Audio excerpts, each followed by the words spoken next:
thank you for joining the Detroit Buy, Hold, Invest podcast. Broadcasted live from Shinebox Studios. Catch us at www.detroitbuyholdinvest.com, 313-451-0448. I'm your host, David Rabior. Let's get into it. Detroit's most distinguished and self-proclaimed educated realtor in all of Detroit. Notice how I said self-proclaimed? Anyway, last time I did a show, it was a long week, and this week was a long week, but I wanted to do a show this week about the state of the market in Detroit because a lot of things have happened in Detroit, particularly in the last 2 weeks. I mean, we came out of, let's say, December of 2023, and normally, I'm closing a deal every day of the week, every business day, 5 days a week, all year long, sometimes 2, sometimes 3 per day. And the volume is always there. But as we got past the Thanksgiving holiday, it's like the market hit the brakes. We had a really rough year last year for investors and for retail home buyers. There was just extremely high interest rates. The inventory just sucked. There was no really, really good retail type houses, coming out for these retail buyers. So you get 10 houses and maybe like 1 or 2 were actually that turnkey house that those retail people, they're looking for, because most new buyers, they're younger people and they don't really want to be responsible for making any repairs, especially when they're paying super high interest rates for these houses. And they're buying in areas that, 3-4 years ago, they wouldn't even have bought there, but now the way that the prices go, the areas that they really want to live in, they just can't afford it, and it's created a lot of challenges in the market. Now, in Detroit, particularly the Detroit market for investors and doing investment with the buy and hold stuff or even flipping or trying to burst stuff, those opportunities were still there, but you had to look further than just on market. A lot of times you had to be able to, get your hands on some off market stuff or maybe some stuff that agents were going to put on the MLS, but then they sent it, to me before they did so they could lock it up without having to go to market. And then there's always listings that I'm getting where, people are trying to sell them. And, my goal first is to get them to my investors to get a first look. And a lot of times I can do both sides of that deal before I even have to put it to market. And the seller gets a really competitive and nice offer, and the buyer gets a good, offer that's accepted and everything works. And that's the goal, to be in the center of the inventory between private sellers and buyers, especially when they're under my fold and they're in my system. I want to make sure that people are getting access to the inventory that they really ultimately want to have in order for them to enact that strategy of buying and holding or burning or flipping or whatever it is that you try to do. And commercial real estate really, for quite some time, took a hit. There was a lot of problems with, the interest rates being extremely high on commercial real estate. So people who were looking for apartments, they would see the deals, but with financing and the interest rates, and then, agents loving to squeeze almost every piece of meat off the bone, these deals weren't really attractive.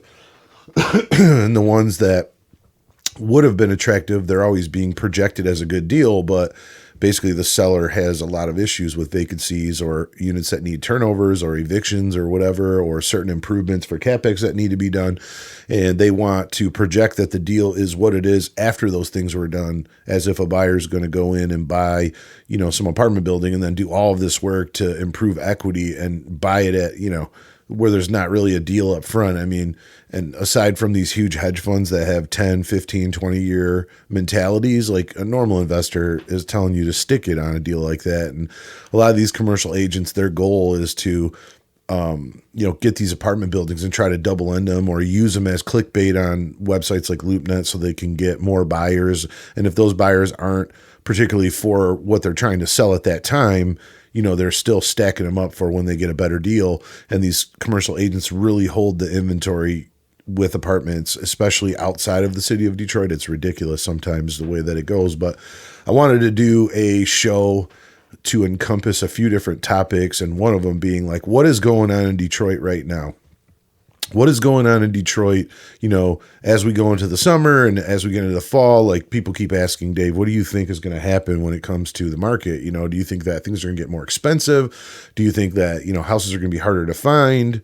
Do you think that, there's going to be any kind of a shift in the market? And I'll tell you this, like, I used to be a guy who mailed thousands of letters a month to distressed sellers trying to get my hands on houses as an investor that I could buy and make money off them, whether it be converting them into a rental property long-term or to buy them for the right price to fix them up, to flip them for a profit. And I've did every strategy that I try to teach you guys about and that I talk about all the time. Many, many times I've done these things, and I'm able to get that by trying to look directly for MLS or off-market deals where there's a spread that I know is favorable. And, right now in the Metro Detroit market, trying to find a flip, or something that you could buy for 50, 60 cents on the dollar in order to make money, you're just simply not going to find that on the MLS, with the exception of a handful of times throughout the year. And you have to be ready to just pull the trigger on that. Be cash, walk through it one time, no inspection. You got to wrap it up. And the flippers that I work with, that's what I've trained them to do. Like, figure out however it's going to cost you however much, and you better know what that is, and you need to go out right away within like the day it comes out, and you need to be able to walk through it one time, give an offer that's competitive, and you need to waive that inspection and be ready to close within a week. Because if you want to get these deals, that's what these people are going to want, especially wholesalers. These wholesalers are, they have an assignment fee. A lot of times the seller is not correctly informed as to the strategy that's being done with the wholesaler. So they want to wrap that thing up and get the money before the ink's dry on them closing documents so they can run off and get another deal. And it's very important to be able to do your numbers and be able to buy these properties without thinking about it too long. Because if you do, someone like me is going to come along, walk through it one time, say, let's do it, and it's over with right there. And you're not going to get the deal. And that's just the bottom line. And that goes for all of Metro Detroit, particularly from $100,000 up to, $300,000.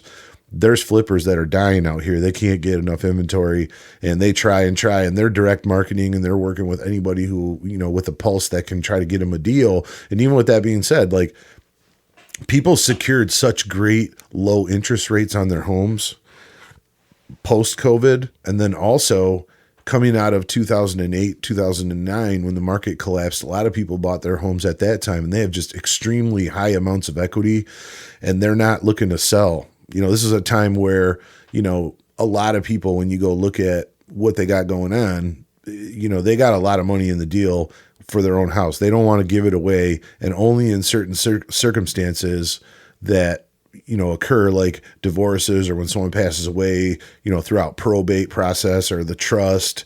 Maybe someone dies with a trust, which I'll recommend all of you have a trust. And if you want to talk about that more, just, shoot me a message and I can do a show about it, maybe bring on an expert. But you want to make sure when you're looking for these things, you're looking for them, and I'm looking for them for you so that you don't have to do it, because this requires a lot of money, time, skill. And I work with a lot of wholesale guys that, that's all they do. And I focus on getting you deals from everywhere, not just like off market stuff, because you can't keep chasing the fast money.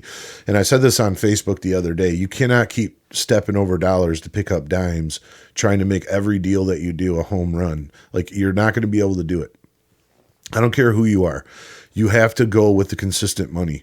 More and more deals, more volume creates more relationships create more opportunities create money. That's it. There is no cheat code to this. There is no BSing around trying to fake it till you make it. Like, that's not going to work. If you want to get serious, you need to get serious. You need to be ready to do what you need to do. And if you're trying to be a flipper, you better be ready, because everybody's trying to do that. And you have so much competition, and these people that are selling these deals are looking to button it up real quick. So I'm going to say that for the second time. Okay. So when we get into the Detroit market in regard to rental properties, the good thing is that there's always going to be a consistent flow of deals in Detroit, always. And there's always going to be a favorable deal out there for an investor looking to buy and hold. And there's a few reasons why. One, property management companies do a horrible job managing properties for people that are not in Detroit. And you can always count on some representative, and I'm not going to say exactly who, but some representative of a buyer from out of state or out of the country will go out there and sell an investor a bad house. And then that investor will get managed by a bad property management company, and that property management company will financially destroy that person on that property or over multiple properties without any hesitation. And there's plenty of these wolf management companies here locally, and I'm not going to go and shout out names, but I steer people in the direction of people who I know I can trust, that I know are going to do a good job and that have the best intentions. And that's not an experiment made on your money as an investor. This is something that I personally, cater to, and I develop and grow this thing over time by experimenting with them little by little by little by little, and giving them little tasks, just like I do with a contractor. A contractor does not just call me up and say, hey, I'm a contractor and I'm really great, and I just start giving them $20,000, $30,000, $40,000 rehabs.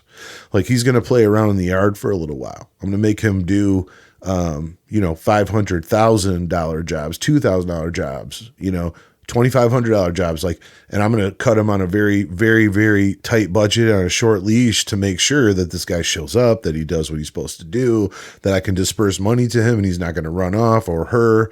And, this game that we play here in Detroit is similar to any market where you're like sub 150, especially in an urban area like Detroit or Southern Macomb County, or, Wayne County that borders, the city of Detroit down there in Melvindale or River Rouge or Ecorse, or, those type of communities, or, the city of Detroit proper. Like, there are risks that come along with being an investor, and they're from every side. Like, you're worried about buying the right property, and you should be worried about like what happens when you do buy the property, who's going to work on it. You should worry about that. And you should worry about, throughout the process of the rehab, how do I manage that without getting screwed? Like, you got to worry about those things. And then when it's done, how do I place my tenant? Who's going to manage it for me? And all of these things, like, you have to worry about all of those things when you're not working with somebody who doesn't have, they just don't have the resources or the time, because they're out here trying to sell houses out of desperation because they need to make income. And it's that simple, and for me, I'm out here making these relationships, and it's trial by fire for these people. And I'm not gambling with other people's money in order for me to figure out whether or not I can trust these people before I bring them in and start recommending them to the customers that I work with. And I feel like I've had a really good run with people where they've had really good experiences. But even this week, I had a problem with a guy from California who he came in and he had his own system. He had his own contractor and he had his own idea about what he wanted to do. So he came to me and I told him I could give you the resources to do, what you want. But he basically just said, no, let's just find good deals. And then, you tell me if you think it's a good area or whatever. And then I'll send my contractor through there and he'll get me a quote. And if it makes sense, I'll buy it. Well, I met it with this contractor, a couple of times, and he seemed like a nice enough guy. And I started going out and looking at these properties for him. And, the contractor went behind me and told him, how much it was going to cost. And the guy was like, I'll take it. I'll take it. I'll take it. Well, I told the guy, listen, man, the guy who you're working with as a contractor, like when I've met him, there's like him and two other guys. This guy doesn't have like a crew. And I don't believe that he could take on all of these properties that you've bought, and continue to buy over the last, few months and in the future.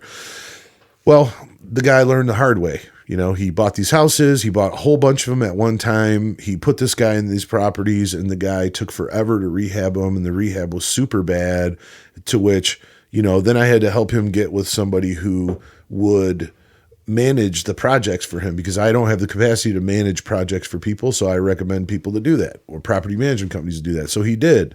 And time goes on and time goes on. And now he's waiting on this contractor to come back and fix things that he thought he already paid for and he should have been done, which he was right. But this contractor, he already got paid. He's done. He's going to come back and he's going to touch up a couple of things here and there, but he's not going to go back in there and do the work that he should have done, because you already paid him. And he learned that the hard way. And he also learned that when you hire somebody to be a project manager for you, the real goal here for somebody is to make sure the properties get rented so you start making money. And too much time went by and too much BS happened. And long story short, I got the call and I have to get involved in that. And I have to,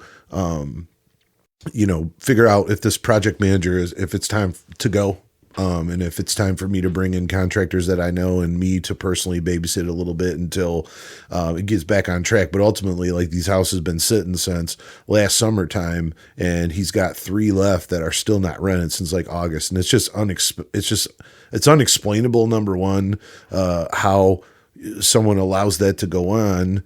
But at the same time, like, you want to trust people and hope that they're doing the right thing for you. And in this case, like, everybody was basically getting paid and this guy was being too patient. And so it turned into, him calling me and telling me like enough is enough. And I told him, fire everybody and start all over again. Cause everyone's had their chance and it's time to like get nasty about it and get down to business. And that's what we're going to do. And I'm going to help him fix that. And he'll be back on track for what I'm about to get into, which is the market in Detroit. There's always going to be a market in Detroit, particularly the city of Detroit, for people to buy and hold real estate, because bad contractors, bad property management, bad real estate agents, bad wholesale people, dishonest people that you meet on Facebook groups. And, people want to go onto these Facebook groups and join like a Detroit-based Facebook group and think just because a guy hits you up off that Facebook group that he somehow couldn't be a scammer or some kind of POS guy. And I can tell you, man, they slip in and out all the time, and they pretend to contribute to these forums and they talk back and forth and they don't cause no problems. So nobody really knows what they're doing until we find out. And then they get called out, banished from the groups and whatever. And you don't want to be the person who blows that whistle and waves the white flag and tells us about a guy who's a piece of crap after you already got ripped off. And that's why it's so important to be dealing with someone who's in the middle of that, because I can smell that stuff out and I will recommend around some new guy and tell you, let's just give this guy little crumbs, little bit at a time, and let him prove himself. And if that's the case and he does a good job, then we can start talking about giving him a little bit more. But ultimately, the guy's never getting a whole rehab for at least a year before we vet this person. And when you get into this market, because of all of these things, even if the market doesn't produce a lot of new inventory generically, it's going to produce a lot of new inventory because of the people who are failing and leaving, that made bad decisions and then realized that it's not worth for them to fix it, or they will break even and they'll just run away. On commercial real estate, it slowed down because the lack of retail space needed for companies. After COVID, people start working from home, and companies don't need all that square footage, to have offices. So that ruins a lot of outlying businesses around that commercial, entity and how that office space works. You don't have all these vendors and people that are involved in providing food and cleaning services and all these different things, management services, security, all that stuff, all the restaurants that are in close, distance to those places that are now slower because the amount of people, excuse me, because the amount of people that, are now not there locally because they're working from home and stuff like that. And then you get a slowdown on residential real estate because people are just in a good position right now, equity, or they have super low interest rates and they're not looking to buy up into another house and pay more money than they need to, lose all their equity, and then have to pay a premium on the interest rate. And that's just financially solid and smart decision making. So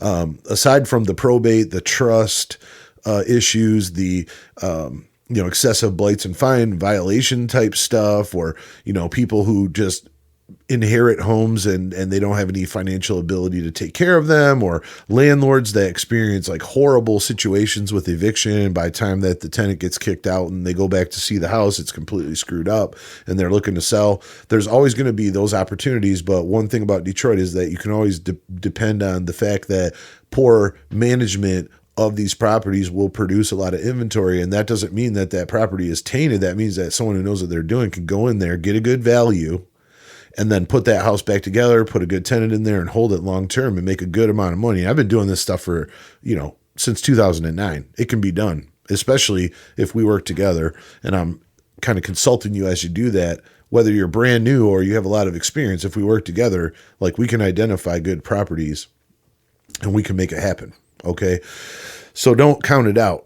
The other part of it is there was a settlement between the National Association of Realtors and plaintiffs on a lawsuit that I'm not going to go into too many details about right now, but basically there's some changes coming to the real estate business that I think is going to shake it up and eliminate a lot of the buyer agents that are not doing volume. They're not going to be able to survive unless they get their game up, and a lot of them just simply can't do that. And all the scammy people and low budget type agents and the part-time people, like it's not the cost of being an agent and the cost time-wise of what it takes to be someone who can survive in this business is going to be tested by that. And I think a lot of people are going to be done. And I think a lot of real estate teams and groups are going to go half speed too. A lot of people are going to fall off that train because these real estate teams and groups, which are bad for this business, of investment, and I'll get into that. But a lot of these groups and teams are hiring agents under the presumption that if they join that team, they're going to get all of these resources, and those resources are going to teach them how to be better. These resources are going to teach them how to do more volume, and these resources are going to make them more money. But really what happens is you go in there and you're in this pyramid scheme where everybody's making money off you, and you're losing 35 cents to 50 cents for every dollar that you make. And no matter how much they give you, like, you just really can't make good money unless you're going into the market where houses are 250,000 and up. But you join a group that's focusing on Detroit or like Southern Macomb County or Southern Wayne County or Northern Wayne County, like near the Detroit side or whatever. And like the price point of these houses, even if you do 100 deals a year, you're going to lose at 100 deals a year, you're going to lose 60,000 or more dollars in income as an agent in order to be a part of a team that promises you this. And you're not going to get jack really in return. All of these team lead guys that I know, they all spout off about how much value that they offer and how people can be better. And aside from learning the the basics about real estate and stuff and getting people on track, those groups are not supportive of these agents to do a lot of volume. You're going to be stuck in a system where you're just not going to be able to break out. And the more you make, the more money you're losing. And if you were to take that money that you're losing by contributing it to your team or your group and put it into your own marketing, like, just think about, yourself as a person. Like, would you rather give somebody else $50,000 and hope that they market for you properly? Or would you rather take that $50,000 and market it yourself? Because if you're going to lose it, you might as well lose it on your own terms. Because when you're giving it to somebody else, they're not taking $50,000 of that and investing it in you. They're taking a very small portion of that, investing it back into the team. And the majority of the leads that they get are going to go to these agents that are at the bottom of the ladder, because the ones that are doing all the volume are too busy to take these leads off Zillow and Realtor.com and Opcity and all these things that these agents, get. And it ends up going to the guy that's last man in line that just is grabbing any phone that rings because he has no choice. And that's just a bad deal. And I've seen people, I actually facilitated a group where, we did this. And after a few years, I had to leave because I just felt like it was completely ineffective. The money that was being taken from me to contribute to this thing was not even being spent for my own benefit. And I was receiving no benefit really at all. And I was contributing tens of thousands of dollars to be a part of something. It was basically like being taxed. Again, you're getting taxed by your broker, you're getting taxed by the state, you're getting taxed by the IRS, you're getting taxed by your real estate team, you're getting taxed by the title company, you're getting taxed by everybody as a real estate agent. They're all teeing off, they're taking everything. So if you can function on your own, you might as well. And you might as well take the money you're going to lose and invest it in yourself. Because and I can tell you from personal experience, if I took $50,000, I'd probably only spend 15 or 20 of that. And I would do way more marketing on my own, which I've been able to do for a third of the cost it would have cost me to be a part of a group. And I've accelerated my career tenfold over a short period of time because I actually put my own money into me and brand myself and brand my company and make sure that I grow these long-term relationships with customers, which ultimately helps me make, these sales that equate to dollars. And I can actually be effective that way. Go figure. But the state of the market right now, we were at less than a month's worth of inventory, post-COVID. And then it got into 1.2, and then it went down under 1%. And the most recent report that came out, we have significantly more inventory coming out. We have more houses in Detroit, in the Metro Detroit area, that are sitting for more days. We have more houses that are sitting for more days that are reduced in price. But you have to understand, it's not because the market's going down. It's because agents created this facade of the market becoming so good that prices should have been more. But now that's all settling down. It's all settling down. Houses are still more expensive than they were back in 2018 or 2019. Okay. But right now in 2024, it's stabilizing. So when agents go and they try to steal a listing by giving someone a price they can sell it for that's not realistic, of course the seller is like, if you believe that, I would love to sell my house for that much. And they put it on the market hoping that they can tell the person over time, if it doesn't sell, that they need to reduce, and eventually they still get the sale. But people are getting wise to that stuff, and they're not so keen on holding on to a listing with an agent who's ineffective, that didn't do a good job, because then you're setting a bad example for when you go and pull it from the market and list it with a real agent who puts it on the market for an actual price. You don't want to see that history on your house, because then people think something's wrong with it, when it gets listed for less. But we have more than a month and a half worth of inventory now in the Metro Detroit area, and the Detroit area is significantly more than that. And there's a lot of inventory that's going to be coming out this spring that's going to be great deals for investors. And we're still going to be at that $75,000 to $90,000 price point with rents that are at $1,300, and now they're increasing. I mean, we just placed a tenant in a 2-bedroom house for over $1,300 a month. We used to only be able to get $900. Then it was $1,000. Then it was $1,100. Now they're paying $1,300 plus. And people are always like, well, I had my house marketed with, so-and-so, and I couldn't get that much. It's because you want all this money up front, and your property management company sucks, or your listing sucks. Your house is not that nice, or the marketing photos are horrible. But most likely it's because when the phone rings, nobody picks it up. And when they do pick it up and call people back, they're telling them they need to spend money on an application process before they even allow them to view the house. And you've lost that customer. And I keep beating that drum over and over again, because these management companies, not all, but a lot of them, they get paid to hold your property, whether it's vacant or someone's in there. So let's say your house rents for $130 or $1,300 a month. They're going to make $130 a month. If that tenant moves out or you do an eviction, they're going to get paid $100 a month or $80 a month, flat fee, no matter if your house is vacant or it has a tenant. No, what do you think is easier for a property management company that has 900 doors or 1,000 doors? It's easier for them to just charge you the $100, pretend like they're doing something, keep collecting the money. They never have to do anything. If they make $30 more, they have to deal with the tenant, maintenance calls, phone calls. They have to deal with billing and accounting and all these things, and updating your portal on PropertyWares or AppFolio or whatever these property management systems they use. It's a lot of work for them. So some of them have actually said it's the easiest money they ever make. And if they ever say anything to me like that, and I'm representing clients that are buyers of rental properties, like you as a property management company are fired.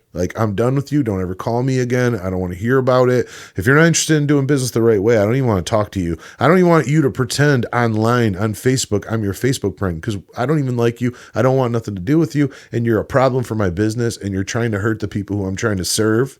And that bothers me, and I'm not going to do it. And I'm not going to pretend to be friends with people who are screwing stuff up and all that stuff just to be civil. I'm not about being civil. I'm about getting it done, going out there, killing the meat, dragging it home, making it happen, and representing people to the fullest ability that I can, so that people can actually take pride and take comfort in the fact that they're actually achieving the hopes and dreams that they had about becoming an investor, making money, building their wealth, and getting to a point in their life where they can retire and look back and say, damn, I made some good fundamental decisions.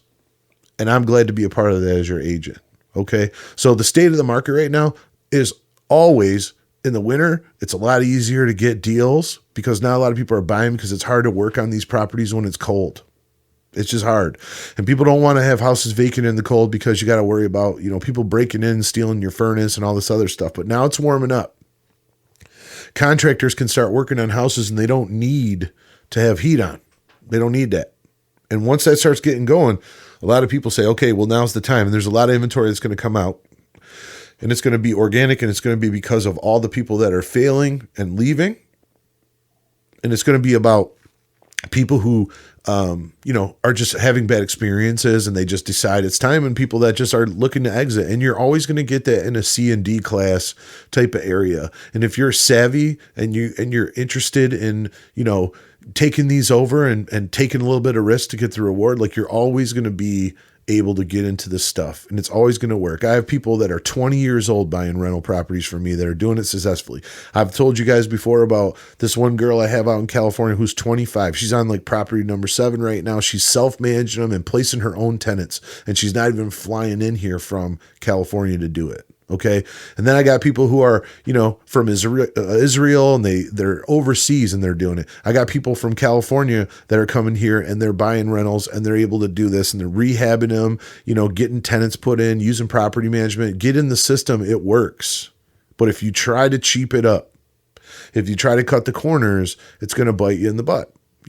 And I'm glad that I'm able to be in a position where I can help people with the network that they need in order for them to succeed doing this. And I'm going to continue to do it, and no one is ever going to stop me from doing it. And I'm going to do this as long as I really can until it's not worth it anymore, or I just get so tired that I just can't, or I'm going to be dead. That's the only way.